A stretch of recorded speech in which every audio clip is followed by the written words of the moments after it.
Sa kalmadong pasilyo ng ospital, tila naglalakad si Marie sa gitna ng makapal na usok. Hindi niya halos marinig ang sariling paghinga. Ang boses lang ng doktor ang malinaw na kumakatok sa pandinig niya. Ito ay experimental na teknik, miss, at bagong-bago. Maganda ang resulta sa mga pasyente. Mataas ang tsansang gumaling ang mama mo. Pero hindi dapat maantala ang bayad. Kahit kaunting delay ay delikado, sabi ng doktor. Parang biglang nanlamig ang katawan ni Marie. Tumango na lang siya kahit halos hindi niya maunawaan ang lahat. Mabilis siyang lumabas ng opisina bago tuluyang bumigay ang loob niya.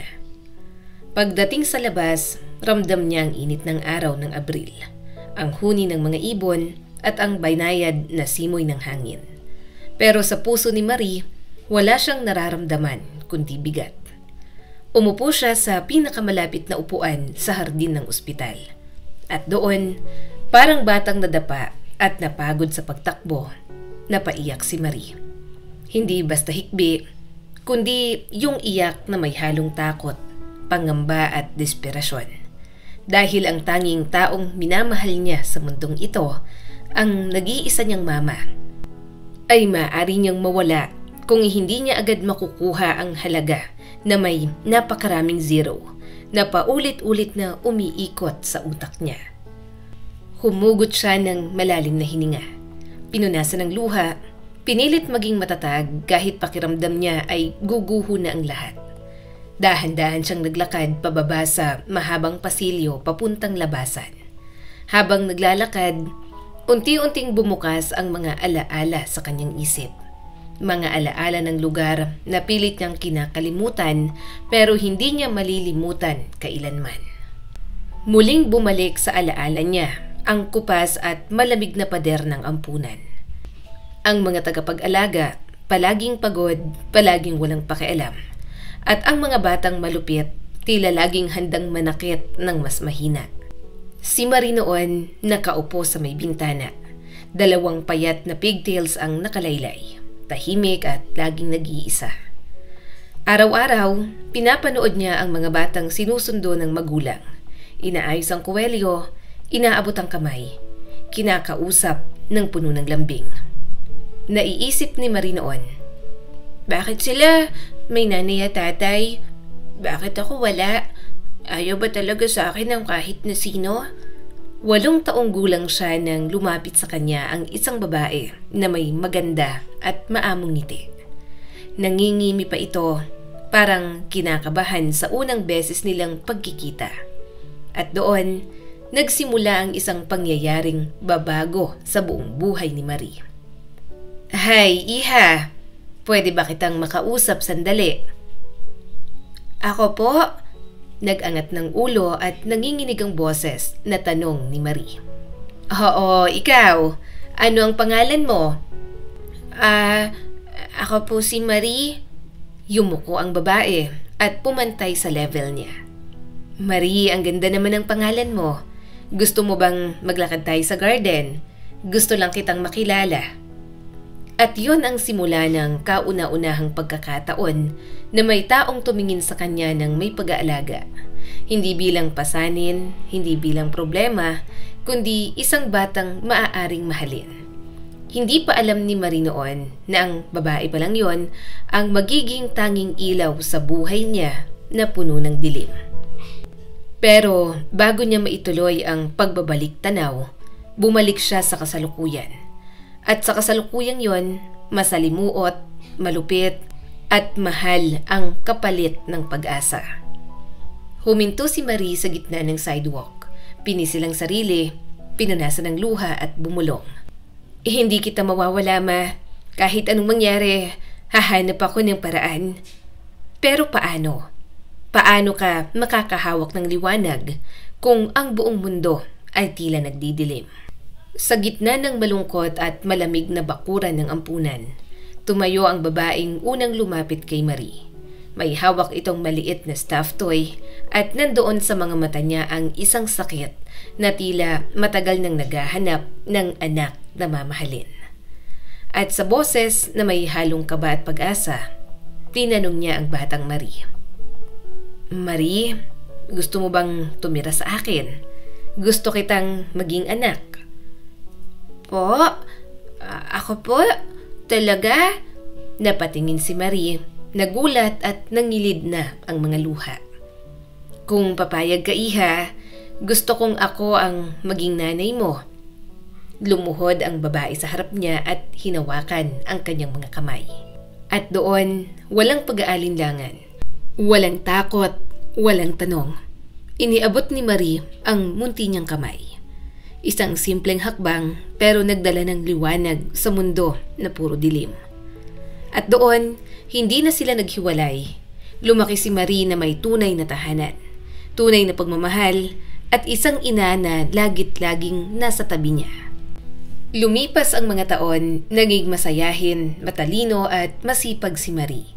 Nang makatapos ng high school, piniling mag-aral bilang elementary school teacher, isang trabahong nagmumula sa puso. Pero dahil ayaw niyang pahirapan ang mama niya, kumuha siya ng part-time job bilang waitress sa isang maliit na cafe malapit sa campus. At doon niya unang nakilala si Irvin. Isang ngiti lang ng lalaki, sapat na para bumilis ang tibok ng puso ni Marie. Si Irvin, gwapo, mabango, laging nakaayos at para bang sanay nang humawak ng tingin sa babae. Kapag umuorder siya, tinititigan niya si Marie na para bang siya lang ang babae sa mundo. Minsan, maganda ang tip, minsan may biro, hanggang isang araw, iniwan niya ang cellphone number niya sa mesa. At nagsimula ang isang relasyon na tila fairy tale sa isip ni Marie, pero bangungot pala sa totoong buhay. Kasi hindi alam ni Marie na sa bawat cafe, bawat barangay, bawat lugar na pinupuntahan niya, may Marie rin. At si Irvin, hindi naghahanap ng pag-ibig, naghahanap lang ng bago. Sa unang buwan, para silang teen movie. Pero nang makuha niya ang gusto niya, unti-unti nang nagbago ang lahat. Hindi na nagre-reply, hindi na nanliligaw, hindi na interesado. At nang tuluyan na siyang maglaho, napagtanto ni Marie ang masakit na katotohanan. Akala ko ako lang. Akala ko mahal niya ako. Umiiyak na sabi ni Marie. Banayad siyang niyakap ng mama niya at tinatapik sa likod. Iha, hindi mo kasalanan magmahal. Pero minsan, mali talaga yung tao. At mula noon, tumigas ang puso ni Marie. Hindi na siya nagbigay ng atensyon sa lalaki. Hindi na siya naghanap ng pag-ibig.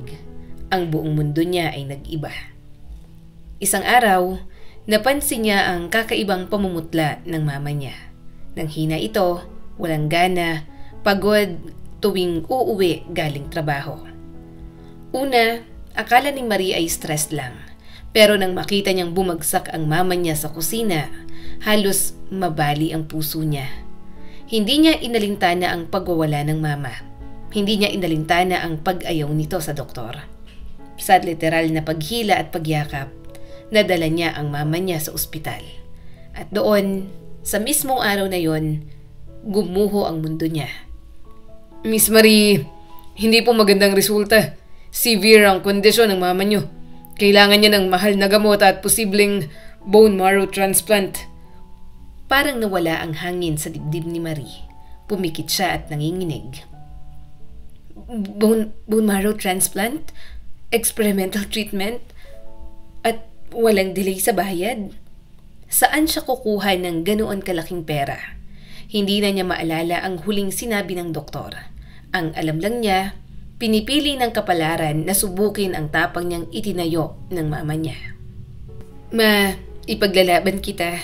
Kahit magkano, kahit kanino, kahit anong hirap. Bulong niya sa sarili habang naglalakad palabas ng ospital. Pag-uwi ni Marie mula sa ospital, pinilit niyang maging matatag. Pilit ang ngiti, pilit ang lakas, pilit ang saya na wala naman talaga. Pero ang nanay, hindi mo yan maloloko. Pagpasok niya sa pinto, agad siyang sinalubong ng malamdam nitong mga mata. Marie, Iha, Sabihin mo sa akin ang totoo. Ano ang sinabi ng doktor? Kalmadong tanong ng kanyang ina. Wala po. Ayos lang daw po kayo, sabi ng... Pero umiling ang ginang. Anak, nanay mo ko. Sabihin mo ang totoo. At doon bumigay ang tibay ni Marie. Parang nabasag ang lahat ng pinipigilan niyang emosyon. Mahal po ang gamot. Sabi nila kailangan niyo raw po ng bone marrow transplant. Hindi ko alam kung saan na kukuha ng pera. Tuluyan na siyang napahagulgol. Mahigpit siyang niyakap ng kanyang ina. Huwag kang umiyak. Kung kalooban ni Lord, gagaling ako. Matulog ka na. Bukas, magiging mas maayos ang lahat. Pero paano siya matutulog? Paano siya kakalma? Habang natutulog ang mama niya, si Marie ay nakaupo sa gilid ng kama. Nakatitig sa kisame habang binabalikan ang bawat salita ng doktor. Hanggang sa matapos ang kalahati ng gabi. At sa wakas, may bigla siyang naisip. Isang solusyon, isang desperadong paraan. Kinabukasan, tila may bagong lakas si Marie. Para bang may liwanag sa plano niya. Nagmadali siya sa kusina, naghanda ng almusal ng may saya at tinawag ang mama niya na para bang batang excited. Ma, na-figure out ko na lahat. Ibibenta natin tong apartment, tapos bibili tayo ng mas maliit. Yung sobra para sa treatment mo. Di ba, ang ganda ma? Hindi naman natin kailangan ng ganito kalaki. Kahit lumipat tayo, basta magkasama tayo. Okay? Puno ng pag-asa na mungkahi niya rito. Marie, hindi ako sigurado. Malaki to at baka mahirapan kang nag-aalinlangan na sabi ng ginang. Ma, para sa'yo to. Gagawin ko. Kakayanin ko. At tulad ng lahat ng anak na desperado para iligtas ang magulang, naging matatag si Marie. Ginawa niya ang lahat, mga tawag, mga papeles, mga meeting. At sa loob lamang ng ilang linggo, may buyer na agad. Naibenta ang apartment at nagkaroon sila ng 1 linggo para lumipat. Pero doon nagsimulang bumagsak ang lahat. First time ni Marie na bumili ng sariling bahay. Hindi siya sanay, hindi niya alam ang mga red flag. At higit sa lahat, masyado siyang nagtitiwala. Isang lalaking magaling magsalita ang nagpakita ng bahay sa kanya. Isang maliit ngunit maganda, may hardin, may espasyo at mukhang perfect para sa kanila.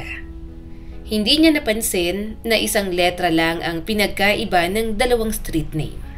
Pareho ang number ng bahay. Parehong lokasyon sa mapa, pero magkaibang mundo. At nang dumating ang araw ng paglipat, Ma, ba't ganito? Parang hindi to yung nakita ko. Ma, bakit barong-barong to? Bakit ganito kalayo? Namumutla na tanong ni Marie. Napahinto siya at hindi makapaniwala.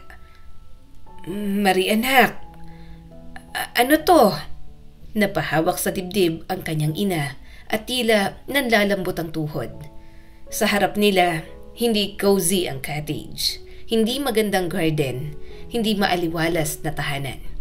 Kundi lumang bahay, sira ang bubong, basag ang bintana, at nasa gitna ng isang liblib na lugar na hindi nila alam kung saan. Doon sumabog ang lahat ng takot ni Marie. Ako may kasalanan. Ma, bakit ako naniwala? Bakit ako nagpabaya? Ma, sorry. Ako pong may kasalanan. Marie, anak, hindi mo kasalanan. Hindi mo kasalanan na naging mabait. Nagtiwala ka lang, anak. Pilit pinapalakas ng kanyang mama ang loob niya. Pero hindi pa tapos ang problema. Dahil habang iniiyakan ni Marie ang pagkakamali niya, lumalala naman ang kondisyon ng mama niya. At isang gabi, bumagsak ulit ang kanyang ina. Wala ng oras, wala ng paglilitis, wala ng reklamo, wala ng habol sa scammer. Buhay ng mama niya ang nakataya. Agad niya itong dinala sa ospital. Tinanggap ni Marie ang lahat ng gastos. Binayaran niya ang unang yugto ng treatment at mag-isa, inayos niya ang lumang bahay, lumang kisame, sirang pintuan at walang kasiguruhan. Pero sa dilim ng bagong bahay, tumayo si Marie, humawak sa dingding at bumulong. Kakayanin ko to, ma. Kahit gaano kasakit, kahit gaano kahirap, gagawin ko. Sa unang linggo nila sa lumang bahay, halos sumuko si Marie sa bigat ng realidad. Miserable, marumi at wasak. Parang abandonadong bahay sa pelikula. Ang bakuran puno ng damong halos umabot sa bewang. Ang sahig sa loob may mga parte ng bulok at nabubutas. Ang kisame may tulo. At ang amoy parang taon ng hindi ginalaw ng tao. Pero si Marie hindi pinanganak para sumuko. Nang makapagpahinga, tumayo siya na parang sundalong nagtatapang-tapangan. Kaya ko to, para kay mama, para sa atin. Humihingal na sabi ni Marie habang tuloy sa paglilinis. Halos maghilamos na siya sa sariling pawis habang pinapakinis ang bintana. Nagpalitada sa bitak na pader, nagpapalit ng wallpaper sa kwarto ng mama niya. Nakikipag-usap sa kapitbahay para ipalinis ang mga damo. Sige iha, tutulungan kita. Kawawa naman kayo kung kayo lang. Maraming salamat po, sobra. Gabi-gabi, bagsak ang katawan ni Marie. Halos hindi makakilos, pero bawat pagising, may bago siyang lakas. Dahil may isang pangarap siyang inuuna, ang pag-uwi ng kanyang mama. At nang tuluyang makauwi si Sarah mula sa unang yugto ng treatment, nasilayan nito ang bagong tahanan na ginawa ng anak mula sa wala. Sa unang pagkakataon, matapos ang ilang linggong dilim, nakita ng mag-ina ang pintuan ng pag-asa. Isang gabi, habang nagpapahinga sila, may narinig silang mahina ngunit napakasakit na iyak mula sa bakuran. Iyak na humihingi ng tulong. Napatingin si Marie sa bintana. Ma, narinig mo yon? Parang tuta, anak. Tumakbo si Marie palabas. Nako, kawawa naman. May isang maliit na tuta, nakatali at gusot ang balahibo. Nanginginig sa lamig, nahuli sa mga lubid sa ilalim ng bakod. Ma, tingnan nyo, ang cute. Pwede ba natin siyang alagaan? Pangako, akong bahala sa lahat. Papangalanan ko yan ng Archie. Kung makakatulong sa bahay at sayo, sige anak.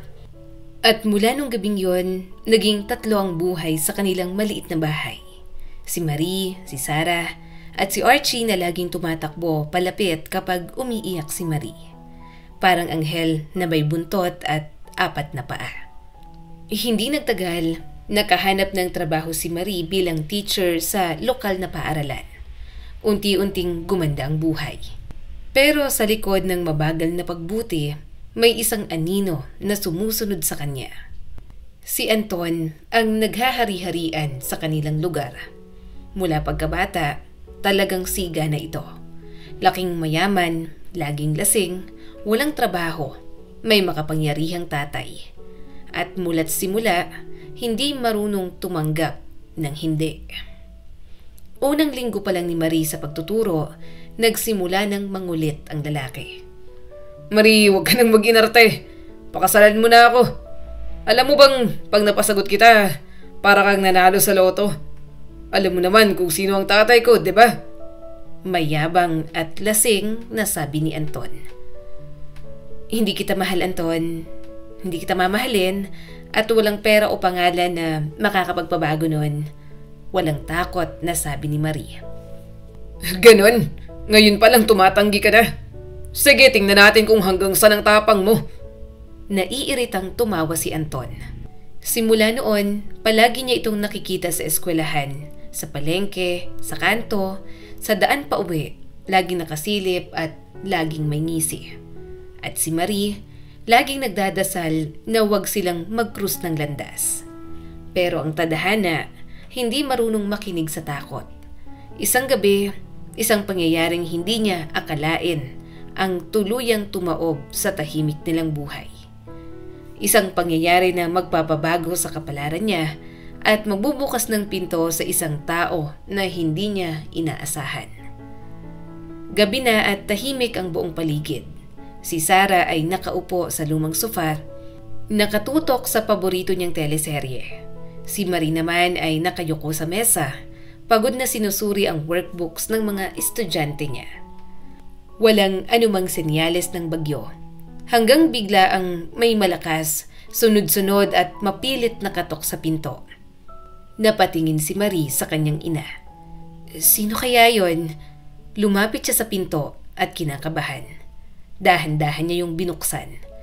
At bumungad ang isang matangkad, payat, gusgusin at balbasarado na lalaki. May backpack sa balikat at ang mata ay puno ng pagod at desperasyon. Sino ka? Gulat na tanong ni Marie. Ako dapat ang nagtatanong yan. Bahay ko to. Ako ang may-ari nito. Halos galit pero halatang pagod na sabi ng lalaki. Nanlamig si Marie. Hindi niya inaasahan ang pagkikita sa isang estrangherong lalaki sa mismong pintuan ng tahanang halos kinamatayan niyang ayusin. Pero kahit nagulat siya, nanindigan siya. Pasensya na pero binili na namin to. 3 taon na. Kay Lucas Martin namin kinuha. Biglang namutla ang lalaki. Tulala at dahan-dahang napahawak sa ulo. Hindi. Hindi pwede. Hindi posibleng. Lucas? Si Lucas ang nagbenta? Nakita ni Sarah ang pagkukulubot ng mukha ng lalaki, ang panginginig ng kamay, at agad siyang lumapit dala ang isang basong tubig. Oh, iho, inumin mo to. Huminahon ka muna. Pumasok ka. Sabihin mo sa amin ng maayos. Puno ng malasakit na sabi ni Sarah. Ma, ano ba yan? Hindi natin siya kilala. Baka kung sino't baka may balak siyang iritado at takot na sabi ni Marie. Anak, may mga tao talagang nadadapa sa buhay. Ramdam kong hindi masama ang lalaking ito. May pinagdadaanan lang. Ayaw man ni Marie, sumunod siya. At ilang sandali lang, nakaupo na ang estranghero sa hapagkainan. Halatang matagal nang walang matinong pagkain. Kinain niya ang lahat ng may matinding gutom at nang mabawi ang lakas, nagsimula na siyang magsalita. Ang pangalan ko ay Kevin. Maaga pong namatay ang tatay ko at pagkatapos noon, nag-asawa ulit ang mama ko sa lalaking may anak na. At ang anak na yun ay si Lucas. Nag-angat siya ng tingin, puno ng pait. Simula nun, unti-unti nang nasira ang buhay ko. Lahat ng kalokohan ni Lucas, ako ang sinisisi. Ako ang pinarurusahan. Ako ang tinatawag na siraulo, problema at wala raw kwenta. Huminga siya ng malalim. Kaya nagtrabaho ako bilang construction worker. Umalis ako dun sa bahay namin. Pero itong bahay na to, ito lang ang minana ko sa tunay kong ama. Ang tanging meron ako. Napapikit siya. Hindi ko alam kung paano naibenta ni Lucas. Kaya pala lagi niyang binabanggit na may kakilala siya sa registry. Isa pala siyang scammer. At mas malala pa. Napatigil si Kevin, nanginginig ang mga kamay. Si Lucas, siyang dahilan kung bakit ako nakulong. Namilog ang mga mata ni Marie. Napatigil si Sarah sa pag-aayos ng mesa. Nalasing siya at nakipag-away. May nasaktan. Pero dahil sa probation niya, nagsumamo siya sa akin. Sabi niya, Kevin, ikaw na. Babalik ka rin agad. Ako ang bahala sa'yo. Naniwala naman ako sa kanya. Kasi nga, tanga-tanga ko. Napayuko si Kevin. Halos hindi maitanggi ang sarili niyang kahinaan. Pero, ako ang nakulong. Ako ang nabulok sa piitan. At si Lucas hindi man lang dumalaw. Hindi nagpasalamat. Hindi tumulong. Napahawak siya sa mukha. Nakalaya na ako ngayon pero wala na akong uuwian. Wala akong pinagkakakitaan. Wala na rin naniniwala sa akin. Tumayo siya, yumuko at parang aalis na. Salamat sa pagkain. Aalis na ako at gabi na rin. Ayoko naman kayong istorbohin. Tumayo si Sarah, matatag at mariing nakatingin kay Kevin. Iho, saan ka pupunta? Wala ka nang mauuwian, hindi ba? Hindi kita papayagang matulog sa kalsada. Pero nakakahiya po. Hindi ko naman po kayo kilala. Kevin, anak ka rin ng Diyos at walang ina ang titingin lang habang may batang giniginaw sa dilim.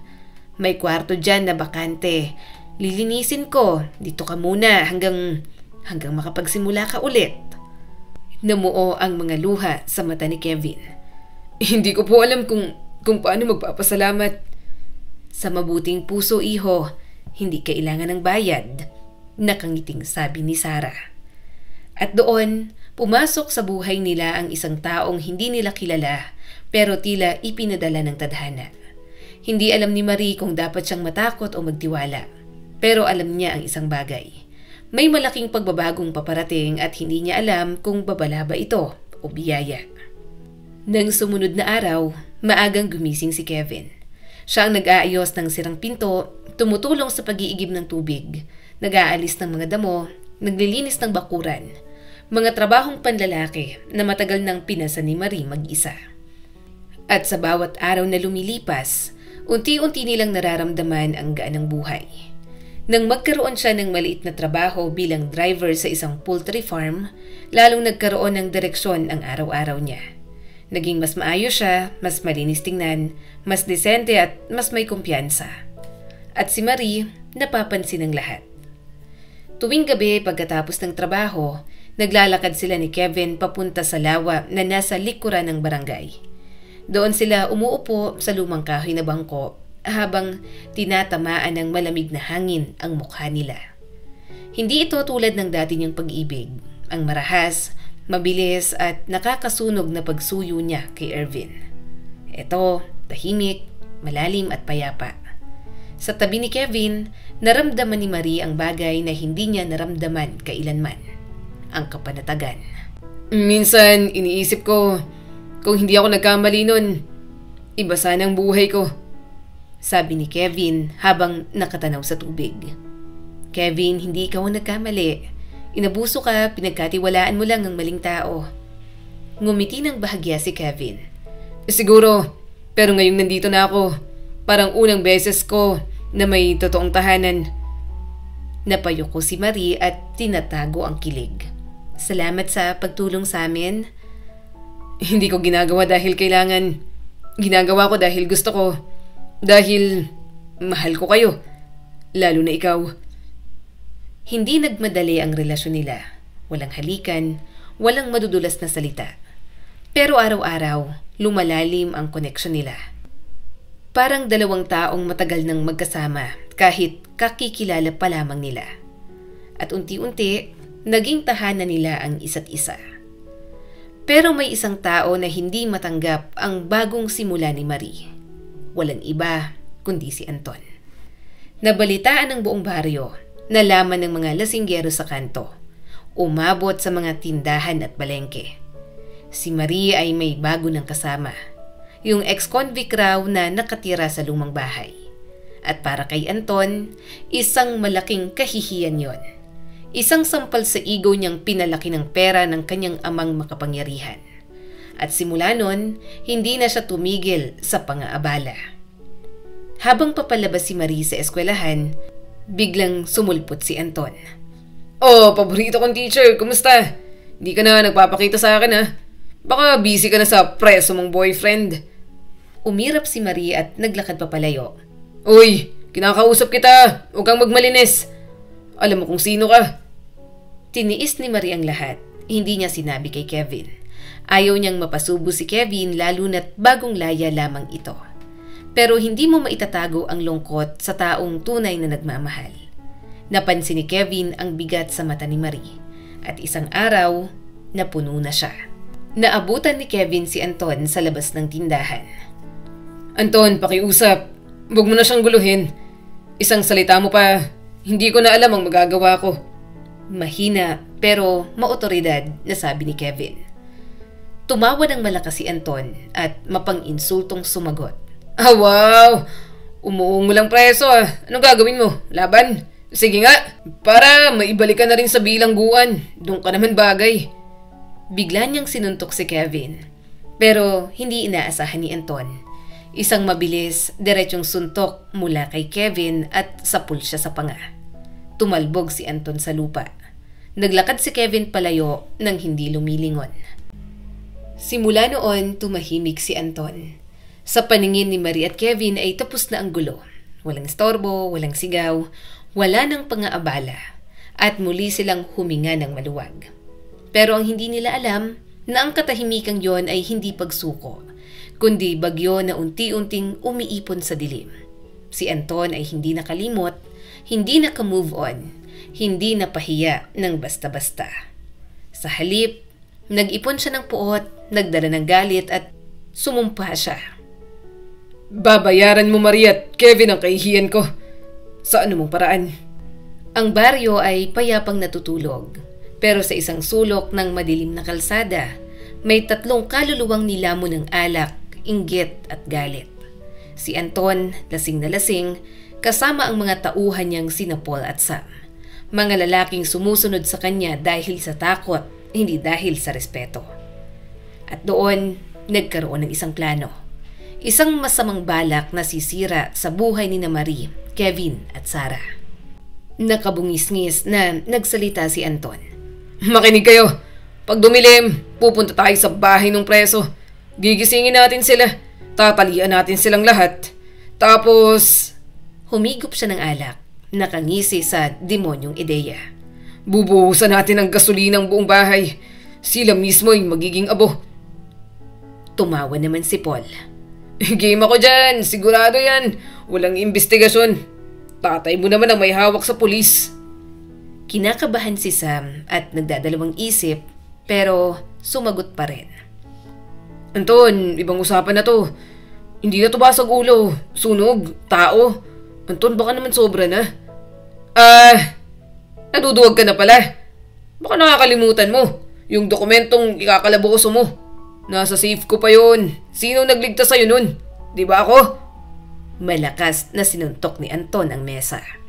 Napayuko si Sam at nanginginig. Hindi niya gustong gawin pero wala siyang lakas para lumaban. Sige, gagawin ko. 1 oras ang lumipas, lasing, mabaho sa alak, puno ng galit at kasamaan. Sinipa nila ang pinto ng bahay ni Marie nang walang pag-aalinlangan. Napigtas ang lumang kandado. Lumabas ka, Kevin! Halika dito! Ipakita mo sa teacher mo kung sino ang totoong hari dito! Sumisigaw na sabi ni Anton. Lumabas na kayo dyan! Sabi pa ni Paul at Sam. Pero sa lahat ng plano nila, may isang bagay silang hindi isinama sa kalkulasyon. May aso sa bahay at hindi basta aso. Si Archie. Pagtakbo ni na Kevin at Marie sa pasilyo, doon nila nakita ang mga kalalakihan. Si Archie nandoon din. Sinunggaban niya si Anton, kinagat ang braso ni Paul, humarang sa bawat suntok, hinabol ang mga lalaki. Walang takot ang aso, walang pag-atras. Ngunit mag-isa lang siya sa 3. At may mga yabang, lakas at armas ang mga kalaban. Ilang minuto lang tumilapon ang asong si Archie. Maraming dugo, hanggang sa bumagsak siyang at hindi na nakatayo. Mga tao, tulong! Mga kapitbahay, tulungan niyo kami! Diyos ko, iligtas niyo kami! Pasigaw at takot na sabi ni Sarah. Tumakbo siya palabas, umiiyak at nagdarasal ng buong lakas. Sa loob, nagpakalalaki si Kevin. Kahit 3 ang kalaban, pinilit niyang ipagtanggol ang tahanan, si Marie at ang mga sarili nila. Pero pinagtulungan siya, sinuntok, sinipa at binugbog. Hanggang sa bumagsak siya, duguan, nanginginig at halos mawala na ng malay. Pero hindi pinabayaang mag-isa si Kevin ng tadhana. Maya-maya pa, dumating ang mga kapitbahay. Mga ama ng tahanan, mga lalaking may dalang yantok, 2x2 at tapang. Nagsisigawan, nagbuno at nagtulakan at sa isang iglap, na-overpower nila si Anton at ang 2 alipores niya. Naitali sila at natawagan ang mga pulis. Hindi kayo magtatagal. Ako ang babalik. Babawian ko kayo. Sigaw ni Anton at nagwawala. Pero walang nakikinig dahil sina Marie at Kevin ay nakaluhod na sa tabi ng asong si Archie. Archie, please, huwag kang mamamatay ah. Huwag ngayon. Kevin, iligtas mo siya. Gawan mo ng paraan. Huwag kang mag-alala. Gagawa natin ang paraan. Dadalhin ko siya sa veterinaryo. Gabi na at antok na antok pa ang matandang doktor. Pero nang makita ang aso, napakamot siya sa ulo.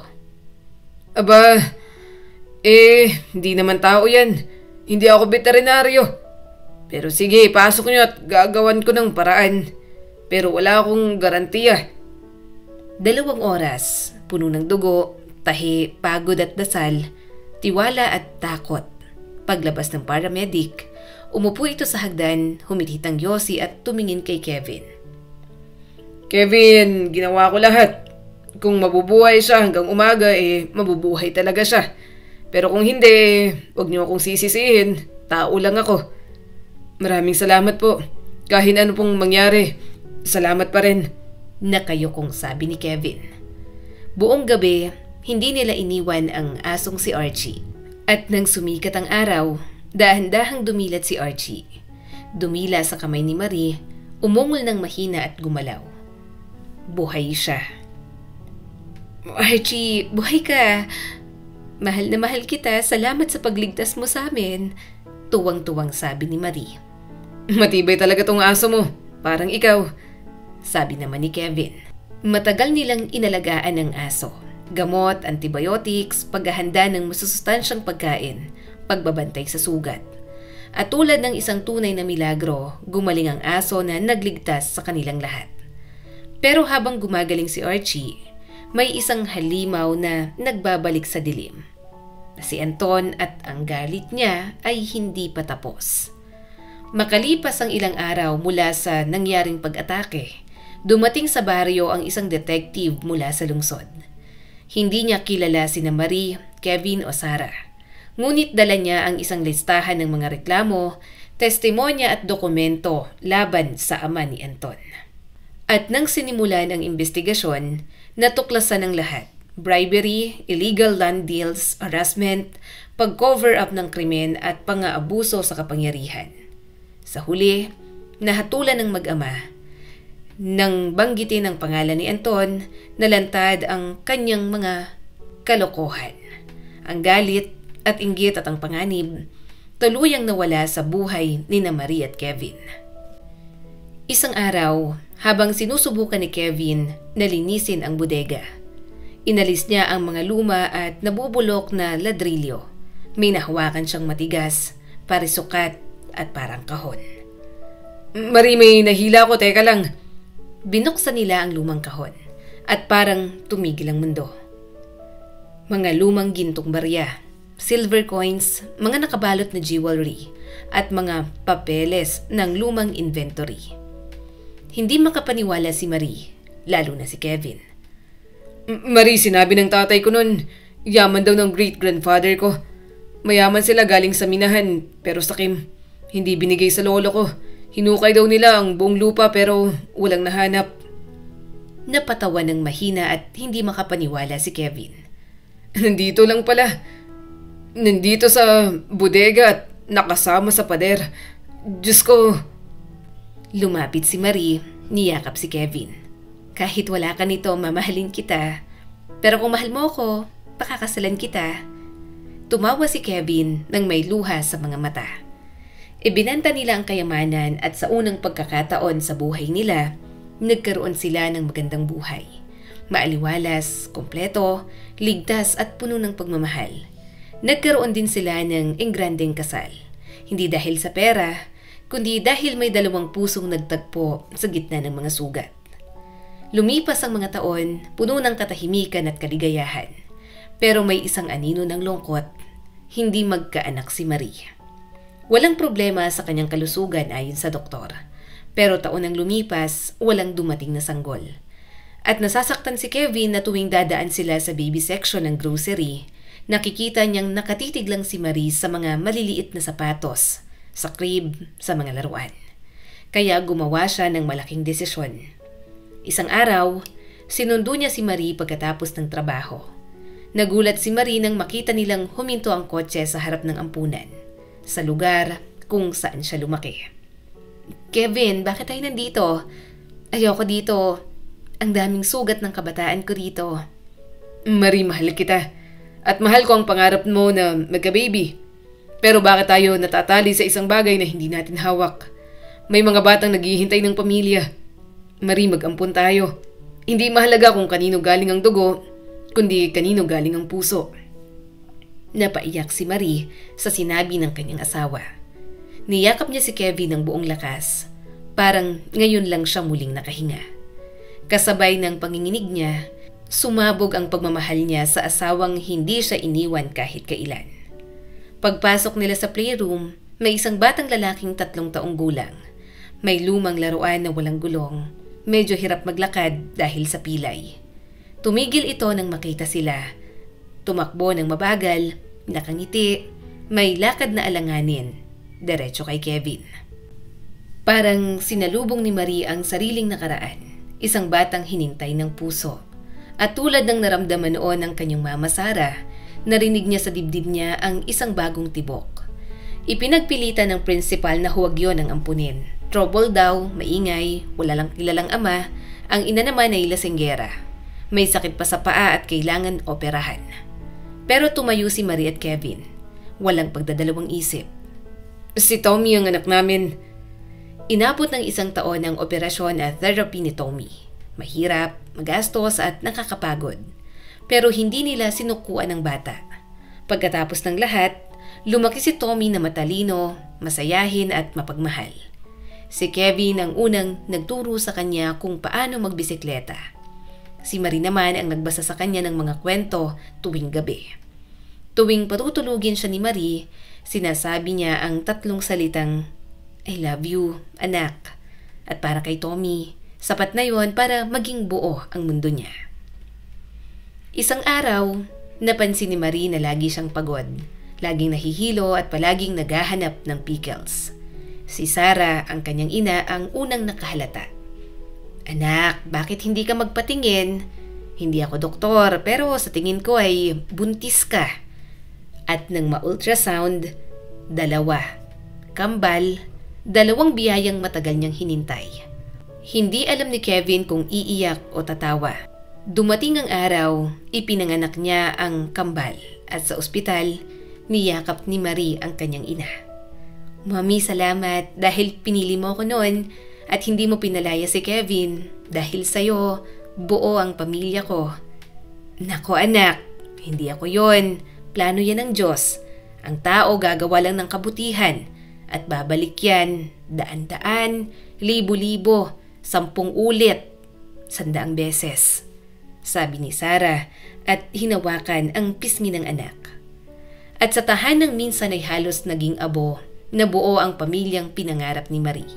Isang mabait na asawa, isang anak na inaruga ng puso, 2 anghel na ibinigay ng langit, at isang aso na minsang nagligtas sa kanila mula sa kamatayan. Ang kwentong ito ay nagpapaalala sa atin. Kung gumawa ka ng kabutihan kahit sa gitna ng pagdurusa, magbabalik yon bilang pinakamagandang biyaya na hindi mo inaasahan.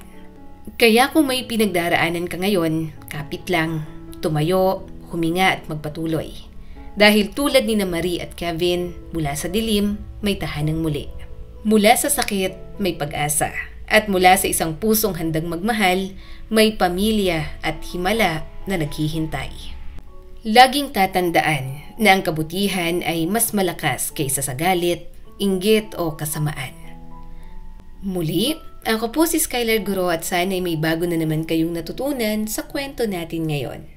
Maraming salamat po.